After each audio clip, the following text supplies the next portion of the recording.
कैसे प्रक्रिया निकलती है, कैसे बहाली होती है। बिहार में सबसे ज्यादा महिला पुलिसकर्मियों की बहाली हुई, वो सिर्फ और सिर्फ नेता नीतीश कुमार जी के नेतृत्व में हुआ। बिहार का विकास हुआ, मूलभूत संरचनाओं का निर्माण हुआ, कितने कॉलेज और स्कूल खुले, विश्वविद्यालय की स्थापना हुई। बिहार का सड़क क्या पहले था, अब क्या स्थिति है। गांव-गांव से लेकर शहर तक कनेक्टिविटी जो हुई है, बिहार का विकास हुआ है, दशकों में हुआ है। 10.64% के दर से बिहार का विकास हुआ है। नेता माननीय नरेंद्र मोदी जी और नीतीश जी के नेतृत्व में बिहार और देश तरक्की कर रहा है। एक तरफ देखा जाए तो एनडीए गठबंधन के हमारे जो केंद्र की सत्ता में मोदी जी हैं, उन्होंने आत्मनिर्भर भारत और विकसित भारत बनाने के क्षेत्र में कार्य कर रहे हैं। उन्होंने महिलाओं के लिए उज्ज्वला योजना लाया, जन धन के माध्यम से कितने लोग का है ना उद्धार किए, गरीबों का उद्धार किए। वही आप बिहार में देख लीजिए, 10 लाख तक है ना महिला उद्यमी योजना के तहत युवाओं और महिलाओं का विकास किया जा रहा है, ताकि वो छोटे-छोटे उद्योग लगाकर बिहार की संरचना को हम लोग देख ही रहे कि एक तरफ उत्तरी भारत में क्या स्थिति है। बनावट के अनुसार हम लोग ऐसे भी अति पिछड़े हुए हैं, लेकिन उस पिछड़ेपन में भी नेता नीतीश कुमार, जिनको दूसरा भागीरथ कहा जाता है, वैसे नेता बिहार की तकदीर और तस्वीर को बदलने का कार्य किया है। और सिर्फ नेता नीतीश कुमार जी का ये देन है कि बिहार आज आगे बढ़ा है और विकास के पथ पर चल रहा है। आने वाले समय में भी हम लोग एनडीए गठबंधन के तहत जीतेंगे और बिहार में 40 के 40 सीट जीतेंगे। पिछले बार एक सीट छूट गया था किशनगंज का, इस बार हम लोग उस सीट पर भी जीत दर्ज कर रहे हैं। निश्चित तौर पर हम लोग एनडीए गठबंधन में सरकार बना रहे हैं। धन्यवाद। वोट कीजिए।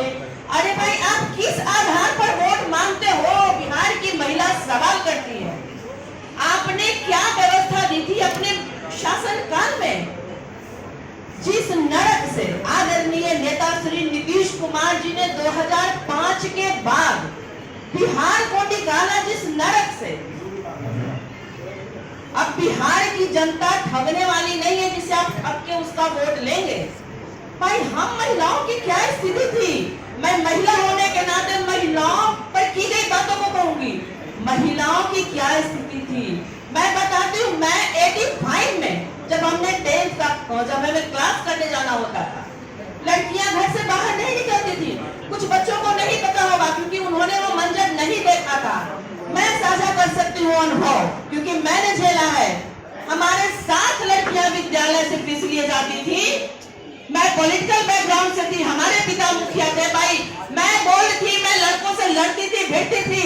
कहां लड़कियों के साथ छेड़खानी हो जाए इसकी कोई गारंटी नहीं थी।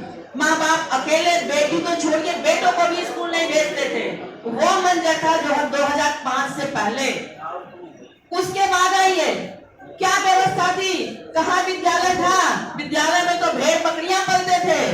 विद्यालय में खूंटे गाड़ करके गाय पलती थी, भैंसें चरती थी। स्कूल नहीं था, शिक्षक नहीं थे, इंफ्रास्ट्रक्चर नहीं था विद्यालय में। नौकरियों की तो बात ही छोड़िए, जब शिक्षा व्यवस्था ही नहीं थी तो नौकरी कहां से आएगी?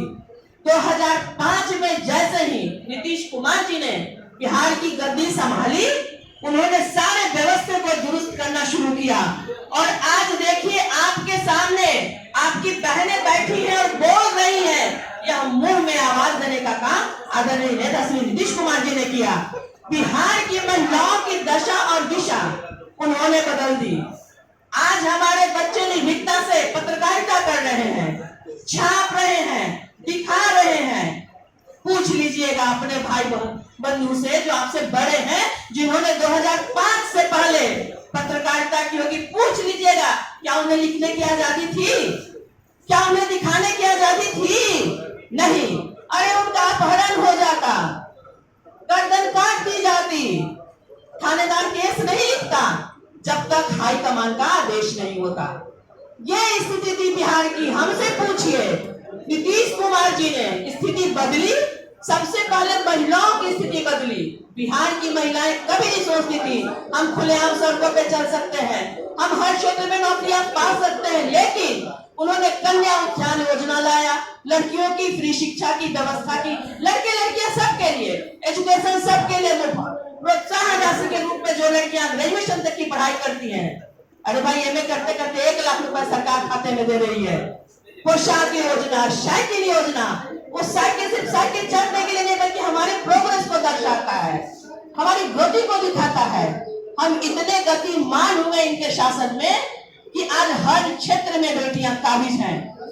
पढ़ाई दे दी इन्होंने, उसके बाद नगर निकाय पंचायती राज में इन्होंने 50% का आरक्षण दिया, जिससे हमारी महिलाएं चुन करके जिला पार्षद बनी, विधान पार्षद बनी, नगर निकाय में आरक्षण दिया। आज आपकी मेयर है पटना की, आरक्षण की देन है ना, मुखिया बनी, सरपंच बनी, हर जगह पर